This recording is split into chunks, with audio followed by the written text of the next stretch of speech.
ഈ വാർത്ത വന്നിട്ടുണ്ട്. കാരണം ഇപ്പോൾ ഈ ലോകത്ത് വിമാന എഞ്ചിൻ നിർമ്മിക്കാൻ ശേഷിയുള്ള അപൂർവം ചില രാജ്യങ്ങളുള്ളൂ. ഇപ്പം നമ്മുടെ തേജസ്സിന് പോലും അമേരിക്കയാണ് എഞ്ചിൻ തരേണ്ടത്. അപ്പം എഞ്ചിൻ ഡെവലപ്പ് ചെയ്യുന്ന ഒരു സാങ്കേതിക മികവൊന്നും നമ്മൾ കൈവരിച്ചിട്ടില്ല. നമ്മൾ അതിലേക്കായി വരുന്നതേ ഉള്ളൂ. ഏതായാലും ഈ എഞ്ചിൻ ഒരു പൊളിറ്റിക്കൽ വിവാദമായി കത്തിക്കാൻ കോൺഗ്രസ് ശ്രമിച്ചു, പക്ഷേ ചീറ്റിപ്പോയി. റഷ്യ ഇപ്പോൾ ഔദ്യോഗികമായിട്ട് പറഞ്ഞിട്ടുണ്ട്. ആര് പറഞ്ഞ്, എപ്പോൾ പറഞ്ഞ്, എന്തിനു പറഞ്ഞ്.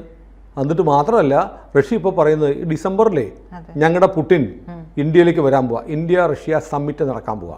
ഈ സമ്മിറ്റിൽ ഞങ്ങൾ ഭാവി കാര്യങ്ങൾ ആലോചിക്കാൻ പോവുക. മാത്രമല്ല, ഇപ്പോൾ Su-57 സുഖോയ് 57 വിമാനങ്ങൾ 2 സ്ക്വാഡ്രൺ നമ്മളിപ്പോൾ ഉടനെ വാങ്ങും എന്നാണ് കേൾക്കുന്നത്. F-35 നമുക്ക് തരാമെന്ന് ട്രംപ് പറഞ്ഞെങ്കിലും ഇവൻ പോകുന്ന വഴിക്കൊക്കെ ഇറങ്ങിയ പിന്നെ പൊങ്ങാത്ത വിമാനമായതുകൊണ്ട് നമ്മൾ വേണ്ടെന്ന് പറഞ്ഞിട്ടുണ്ട്. മാത്രമല്ല, ഈ F-35 ഒക്കെ തന്നു കഴിഞ്ഞാലുള്ള കുഴപ്പം എന്തറിയോ? F-15 പാകിസ്ഥാൻ വന്നപ്പോഴാണ് നമ്മൾ മിഗ് കൊണ്ട് അടിച്ചിട്ടത്. ഓർക്കുന്ന സർജിക്കൽ സ്ട്രൈക്ക് ബലാക്കോട്ടിൻ്റെ സമയത്ത്. അപ്പോൾ തന്നെ അമേരിക്ക കണ്ണുരുട്ടി. ആര് പറഞ്ഞടാ ഇന്ത്യക്ക് നേരെ എൻ്റെ വിമാനം പറപ്പിക്കാൻ? അത് ചേട്ടാ, ഞാൻ കാശ് കൊടുത്ത് മേടിച്ചതല്ലേ. നീ കാശ് കൊടുത്തൊക്കെ മേടിച്ചതായിരിക്കും, പക്ഷേ അത് എവിടെ, എപ്പോൾ, ആർക്കെതിരെ പറപ്പിക്കണമെന്ന് ഞാൻ തീരുമാനിക്കും. ഇതാണ് അമേരിക്ക പറയുന്നത്. കൂടുതൽ വാർത്തകളും വിശേഷങ്ങളും നിങ്ങളിലേക്ക് എത്താൻ ABC മലയാളം സബ്സ്ക്രൈബ് ചെയ്യുക, ബെൽ ബട്ടണും അമർത്തുക.